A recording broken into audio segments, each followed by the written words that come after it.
I am doing a presentation on asthma. First, I would like to thank everyone for being here today, and then I would like to introduce my audience. Hi, my name is Tony. My name is Tessa. My name is Sarah. My name is Scott. I'm Pops. Okay, so imagine that it's summertime. It's hot outside and you're enjoying a nice cool slushie. Now we all know someone who likes to chew on their straw, or you may share your drink with a child who will definitely chew on your straw. Have you ever tried to drink that slushie through that chewed on straw? That is what your airway feels like during an asthma attack, unable to move air. So what is asthma? Asthma is a chronic inflammatory airway disorder. It is marked by airway hyperresponsiveness with recurrent episodes of wheezing, coughing, tightness of the chest, and shortness of breath.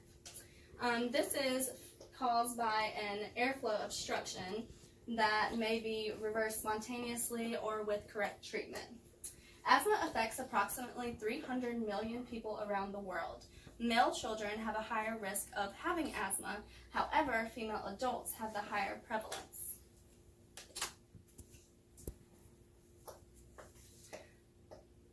Scientists do not know why some people have asthma and why others do not, but its probable cause is attributed to a combination of environmental and genetic factors. Exposure to various irritants and substances that trigger allergies can trigger exacerbation. Now, if we'll take a look at the image to the bottom here, this over here is a normal airway.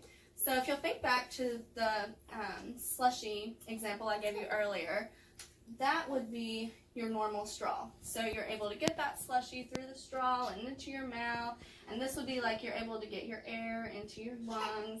This over here is the airway during an asthmatic attack. This airway is obstructed, and it's like the chewed on straw. It's very hard to get that slushy through the straw, hard to get the air into the lungs. So this over here is common triggers. You have your inflammatory factors, irritants, and others.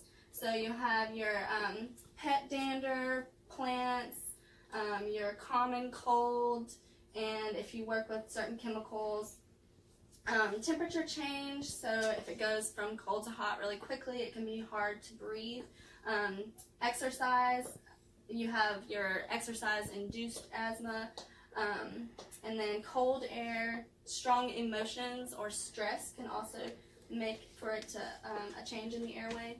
Medications, your common medications such as aspirin or ibuprofen and naproxen can make it hard, can trigger your asthma. Tobacco, smoke, acid reflux, and pollutants, and food additives such as the preservations that they put into beer and wine. So the factors that are thought to increase the chances of developing asthma include having a blood relative, such as a parent or a sibling, already having allergic conditions such as allergic dermatitis, being overweight, smoking, if you live in the city and you're around a lot of pollution, and different occupations, you deal with a lot of chemicals. So up here I have some images like if you're a farmer, you deal with a lot of the farmer chemicals. If you're a hairdresser, you're around a lot of hairspray and chemicals that, when you're dyeing your hair. So manifestations or symptoms of asthma include shortness of breath, chest tightness, trouble sleeping because you're up all night kind of coughing and wheezing, and it can become very bothersome. A whistle sound or wheezing when you exhale, and that's because your airway is obstructed, so the air is unable to move and it makes that whistling sound. Coughing, difficulty breathing, and then over here I have symptoms of an asthmatic attack. So we have your spasmodic cough, much like if you have a muscle spasm, kind of hits you out in the middle of nowhere. That's how a spasmodic cough is. If you're anxious, that's also a symptom of an anxiety attack because it's scary. It can be very scary. You feel like you're suffocating. Difficulty talking, again, if you're scared, you're going to have difficulty talking. A choking sensation, tightness in the neck muscles, and then blue lips and or fingernails. That's a sign of becoming hypoxic, which means you're without oxygen for a good amount of time. Then you can have blue lips and blue fingernails.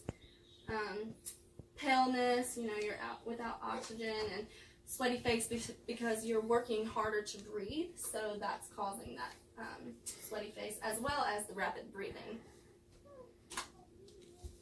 So treatment and management of asthma is to recognize your triggers. You want to avoid those triggers. Certain medications such as rapid acting, like I'm sure we're all familiar with the inhaler, that is a bronchodilator. It will open the airways very quickly. And long-term medications, that is for to control daily symptoms of asthma. And then you want to track your breathing to ensure that those symptoms are being controlled. So now that you all have been informed about asthma, I challenge you all to help decrease the instances for those who suffer, and to also protect your own airways. So you always want to use protective masks, and of course, if you're a smoker, I urge you to quit smoking and start breathing. Thank you all.